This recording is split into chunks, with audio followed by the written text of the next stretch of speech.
The UK had initially set an ambitious goal to phase out new petrol and diesel car registrations by 2030, aligning with a global push towards cleaner, greener transportation. However, they've now decided to postpone this ban, and this decision comes amidst various factors that might have influenced the government's stance. So Rishi Sunak, the British Prime Minister, said it was largely because of economic pressures for families and the cost of living. He also named some other factors that I'll get into in a minute. Hi everyone, welcome back. Thanks for tuning in again. I'm Ben Alexander, for those of you that are new here. There are new subscribers literally every day and hundreds every month. So thank you very much for joining me again. It's nice to be able to feel a bit more peaceful and focused this last couple of weeks after that period when I was a bit ill. Now I just need to stay healthy, and I'm fortunate that I can make these videos on a daily basis, and I don't take that for granted, that I've got the luxury of being able to just make these videos every day, which is fantastic because I love making them for all of you to watch, and I love doing the research. I'm really passionate about the topic, and you keep coming back and watching all of my new videos, so I really appreciate that. Thank you. There are some people that chuck me about $3 a month on YouTube memberships and Patreon, and some people buy me a coffee, which is a one-off thing, which helps me keep going and getting through the weeks and months, because it's still a young channel. I've only been doing this a few months. Let's get into it. So for those of you that are in a rush and you don't have much time, they're pushing it back to 2035. Thank you very much for watching this far. There are several speculated reasons behind this change, and some of them have been mentioned by the Prime Minister. There are economic concerns. So the automotive industry is a significant contributor to the UK's economy. Companies like Toyota, and they make the Mini and the Nissan Leaf, for example, in the UK. The transition to electric vehicles represents a huge shift, and perhaps there are concerns about how this transition would impact jobs and the economy, especially in the wake of recent global events. Infrastructure readiness. The UK, like many places, is still working on building up the necessary infrastructure to support a massive influx of electric vehicles. This includes charging stations and rapid charging stations, and also just the slow ones at supermarkets, and service centres. The UK had promised to increase the amount of rapid chargers throughout the UK by 10 times, which they are way behind with. Consumer readiness is another factor here. While there's growing interest in EVs, many consumers still have concerns about range and charging infrastructure, and also the upfront cost, which is a big deal to those people that aren't super flush with money. Electric vehicles currently cost a fair bit more upfront than petrol or diesel cars, and it can be justified through the life of the car, but often these days, those people that don't have lots of money, that spare, disposable money, they're tight, so they have tight financial affairs, and that's their reality. So they don't have the option to go buy a £40,000 car instead of a £20,000 car, and that's kind of the reality, I think, for a lot of people. Of course, I think it was 75% or 70% of the UK population identify as working class. So generally, I suppose working class is relative, depends where you are. The artist Grayson Perry said that there's northern working class and southern working class, and it's very different. Maybe there's hope that a few more years will allow for further advancements in EV technology, cheaper batteries, more factories around the world, making electric vehicles more appealing to the masses, making them cheaper, so you can maybe go buy a £15,000 EV with 180-mile range or something like that. Something, quite cheap.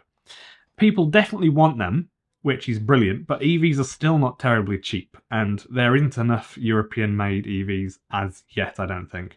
And the UK and some other places in Europe are not always keen on paying money to China for their EVs, probably because of China being a potential future issue, with China being so close politically with Russia and Korea. So something like that, because I'm reading that in my comments at least a couple of times a month. I get people mentioning the closeness of China to Korea and Russia. So I can see that could possibly be an issue in the future. Of course, we buy heaps of stuff from China, and lots of things are made there. So I'm not sure how much more of an impact on our economy it would have if we bought a car from China. But Chinese companies are some of the only companies making truly good EVs, like BYD, ones that are really, really good and they'll last a long time without really having big issues. And some other companies like Peugeot and Volkswagen have major reliability concerns when they're petrol or diesel. So I think this has limited their success with EV sales, because companies that have electric issues with gearboxes, for example, all the time, or weird electrical issues like Peugeot, people generally are not so keen on buying an electric version of those cars because there's more electrics to go wrong and that's more expensive to fix. So that's at least my take on it, and I've read that echoed in the comments by other people, so I think people are aware of it. I once had 15, 20 years ago, I had a Citroen, and you pulled the handbrake up and the oil light came on the dashboard. Really weird stuff. So how might this decision affect the uptake of electric vehicles? On one hand, the delay could slow down the momentum towards EVs, EV adoption, as the urgency is somewhat lessened. And on the other hand, it could provide more time for consumers, manufacturers, and the government to better prepare for this transition, ultimately leading to a slower but a smoother shift to electric vehicles when it does happen. And it's, suddenly 80% of the vehicles on the road are electric vehicles, not just, like 15%. So it's a complex issue, and the impact will unfold over the coming years. But it's obvious that EV sales are still rocketing up, and anybody can see the data if you just Google it and see that huge amounts of people really just want to drive an EV, or they just really covet one, but they can't afford one. So we have been seeing EV sales double or triple in some countries year on year. Of course, last year, BYD, I've mentioned this before, they sold 900,000 vehicles last year, and they want to sell 3 million this year, which I think they might be a bit short of. But still, that is clout, if I've ever seen clout. That's incredible. These sort of jumps we're seeing is a change in the industry that we've never seen for a decade, probably. What are your thoughts on the UK's decision to postpone the ICE ban? Do you think it's a wise move, or should they have stuck to the original 2030 deadline and left it? Do you think there's a consequence here? The Prime Minister also extended the country's deadline for installing heat pumps to 2035, alongside removing taxes on meat and aeroplane travel and compulsory car sharing, which was never going to happen anyway, because the only place that has ever really been a thing is Cuba. And he also said, we need to strengthen our own auto industry so we aren't reliant on heavily subsidised carbon-intensive imports from countries like China. He claimed that the UK is already 48% ahead of its G7 partners, including Germany, Italy, France, Canada, Japan, and the US, in achieving net zero emissions by 2050. And he also echoed the European Commission's recently launched investigation into artificially low made in China EVs. So it's only a small delay of a few years. It's 5 years, but it's not. I don't think it's tragic, but I think it's that regardless, people will buy EVs at a similar rate, and there is still a sense of urgency about moving to EVs rather than fossil fuels, and people really get it and they are coveting it. And I think people generally, like me, there's a thrill in the idea of having an electric car that you just don't get from a petrol or diesel car.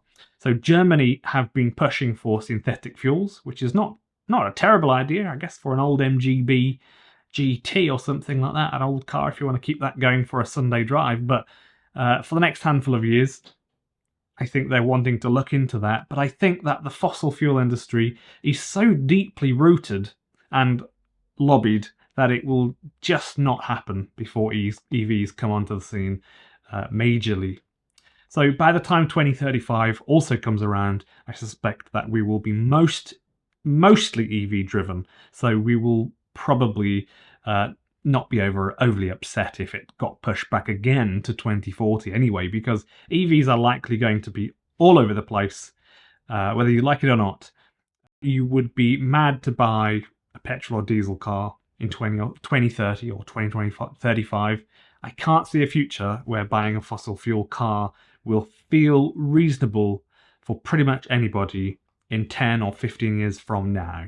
I just can't see that happening. I think you're going to be aware that you're in the minority. You're probably in the 15% of people still choosing to drive them, and you'll probably be paying a lot of money for fuel.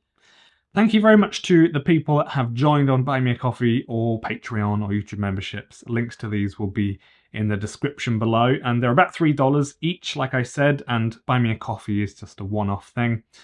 The cheapest and easiest way to help is simply press the like button for me. This shows YouTube people like my videos. Remember to subscribe for my daily videos about EV news from around the world.